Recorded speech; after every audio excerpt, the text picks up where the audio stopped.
he wrote the book of Mark. You know what I mean?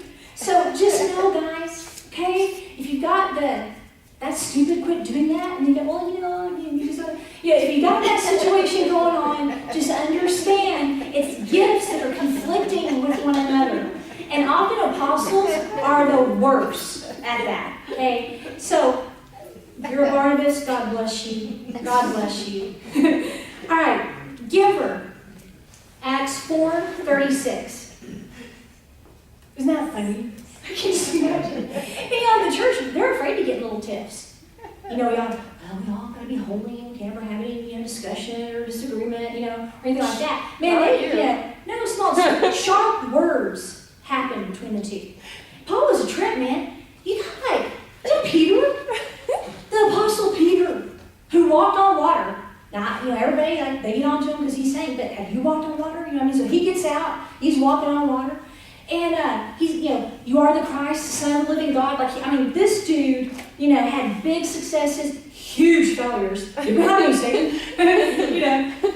Cut off a dude's ear, all that stuff happened, right? And so he shows up where Paul is. Paul gets in his face publicly and rebukes him. That's an apostle with that type of personality.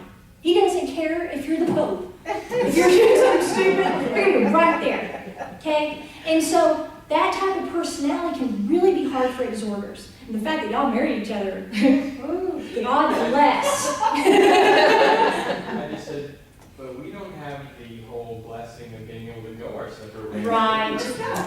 Well, well, I'm not going to tell you that because you're right. I'll tell you all something later. All right, so giver. Acts 4:36. Barnabas shows up again. I'm curious when you guys are encouragers if you're also givers, like financial givers.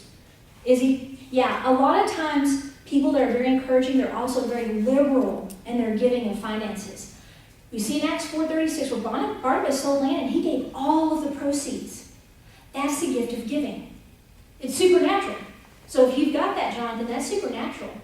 And so everything, that he did was to bless and to build up, okay, in a very tangible way. Now, notice in the Bible here that he said to give with simplicity. Now, let me tell you how important that is. But let me tell you what it means first. It means mental honesty. It's a person that's free from pretense and hypocrisy. A giver doesn't make a big deal out of it. They don't need the attention. In fact, it makes them uncomfortable.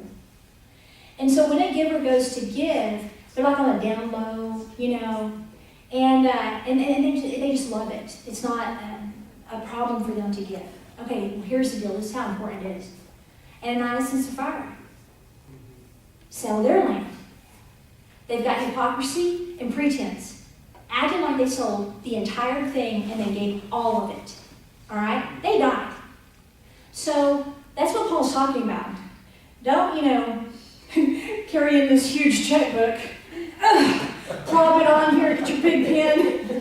I'm getting $1 million. Don't do stuff like that. And don't fake it either. Right. Just don't let your right hand know what your left hand is doing. Just give. Okay. So I was like a baby Christian, and I wasn't even really going to church yet. And there's this girl, and she needed new pants or something for work. So I gave her my tip money for the day, and I was like, here you go.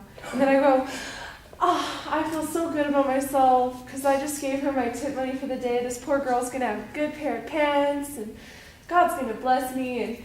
And then someone called me out on it, and they were like, he sure isn't now. Right. I was like, you know what the Pharisees did when they gave for rich people? Guys, y'all know what they did? They would blow trumpets and announce it. They're our rival.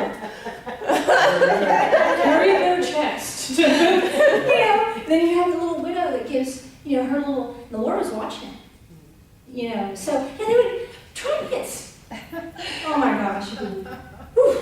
All right, rule. I like this one. That's funny too. All right. So rule means, and all of us actually have a rulership position, if you're a husband, if you work for someone, if you have children, okay?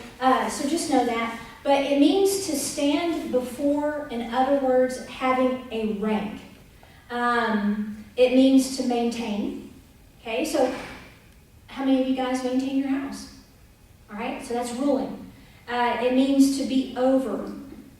It's any person given a position that involves superintendents. Okay? So if you got anybody under you that you're mentoring, you're in that operating in that gift. If you're an employer, got employees, you're operating that gift. And God takes it very seriously. I know a young man that constantly dreams to direct him in business affairs. And so that stuff's important. Okay? And it's also fivefold ministry. So a ruler will typically have that. It also means to be a protector and a guardian. So that's why a husband's a ruler, to protect his wife and guard over her. It also means to give attention to and to care for. And it means to be placed in front, referring to authority.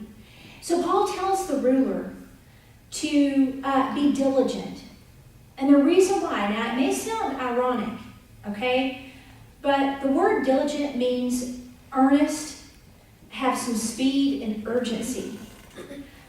When you rule, you need to have a zeal, you need to have an attitude that will not give up, okay? And you need to have a solid work ethic, and you cannot be a procrastinator. But here's what I find very interesting about rulers. They will be very zealous and diligent in certain areas and procrastinate in other areas. And so I literally have to have God tell me, do that first, because if you don't, you never will. I've had things He's told me to do for a year. And that's disobedience. Delayed obedience is disobedience, guys. And so, if you're a ruler, watch that. All right, who's merciful in here? It ain't me. Anybody merciful? All right, are you merciful? Kind of, no? What do you think? Yeah, be an encourager. You're probably so. Roberta, I think you're merciful. All right, this is for you. This is amazing. You might want to write this down. Mercy is a compassion, okay, that extends help for the consequences of sin.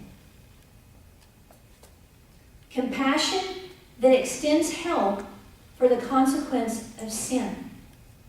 So this is what merciful people are.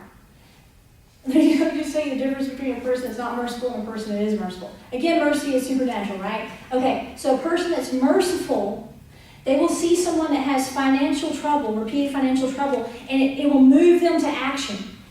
All right? The person that's not mercy is like, well, if they quit spending their money like that, you're going to go into this whole thing. You know? Totally. And so, I am so like that. And so the merciful person, they don't take into account why the person got there. But compassion moves upon them, and they are obligated to help that person. When a merciful person sees someone that's sick, they want to either take them food, heal them, whatever it is. When I see a person that's sick, I'm like, man, that sucks. And then I don't even think to take food. I hate to cook for us. You know what I mean? I will pray, but I'm not like, oh, I make this meal and go show up. You know, that's not how I am. I'm not made that way. And so I'm comfortable with that. I'm okay with that. I would rather go and get them up from the bed. You know what I mean? Like, let's get you out. So your gift is so important because, get this, guys, the greatest miracles Jesus did was when He was moved with compassion. I've heard of miracles where people will hold the sick and compassion will literally flow out of them and heal them. Just touch. Man, that's amazing. Okay? And when me and Elizabeth went to Florida, it was so funny. She would like give me the last bit of her food. And I'm like, no, it's all right. You know, I'm like, why does that happen? Like, how does that happen with people? And then she said, can I have a piece of chocolate? I said, I've got one left. That's mine. We'll go to the store. You know? But I just watch people like that because it's just fascinating. I'm serious. I watch you guys. And I try to learn, you know. So, but it's just amazing because they don't take into account the sin that got the person there. Now, here's where it can get dangerous. Merciful people can be enablers. They're the moms that give the drug addict money. Okay? It's just, you gotta watch it. Here is a thing called unsanctified mercy. It's where your mercy for a person is literally hurting them because they have no need to change. Why? Okay? So you gotta really, really watch that. Do you know rebuke is a mercy gift? So sometimes rebuke is necessary. You know? Like I think every week I offend Elizabeth. And so I had my daily or my weekly offend assignment. And so I took her and she said, I was mad at you for just a few seconds. I remember the scripture, a rebuke from a friend is better than a kiss from an enemy or something like that. I don't remember. I was like, well, good. I'm sure I'll offend you next week. But anyway, so that's what is necessary. If you're going to see compassion and mercy displayed in me, more than likely it'll be a correction. Just let you know. But I do. I have a lot of compassion now. I used to not. I'm grateful for it though. So mercy is a supernatural gift. Here's a scripture for you merciful people. All right? Jude 22 through 23. So it talks about, you got to make a distinction, guys. Is one person you just let them go, and the other you rescue them out of the fire. That's what you got to decide on. Okay? And so that scripture is very important. Now, why do you think, for those of you that are mercy, I want you to tell me, why do you think he says, he who shows mercy with cheerfulness? Sometimes mercy, that people think that it is nice to someone and tell them what they want to hear is merciful. It does not help them. Right, so then they get down. Right? Do you, like, for those of you that are merciful, because I don't know what this is like, for those of you that are merciful, does it like get to you when you see, like for example, I have an uncle that he used to bawl when he saw those commercials with the starving children. I hate those commercials. They get to me too, okay? But he would bawl. The thing with merciful people is the condition of people or the condition of the world can really get to you. Okay? So that's why he says, be cheerful. That's what you guys need. Here's some tips. Get together with someone funny, you know. I mean, you may not be able to find someone as funny as me, but if you can, you're blessed. Get with them. Go have a laughing fit. And it burns calories, so there's double bonus. And then get funny movies. Watch funny movies. I mean, just have fun. You know, do something fun. Because if you're not careful, you're going to turn into an intercessor that is praying like a widow instead of a bride. I've started drawing like stupid comics.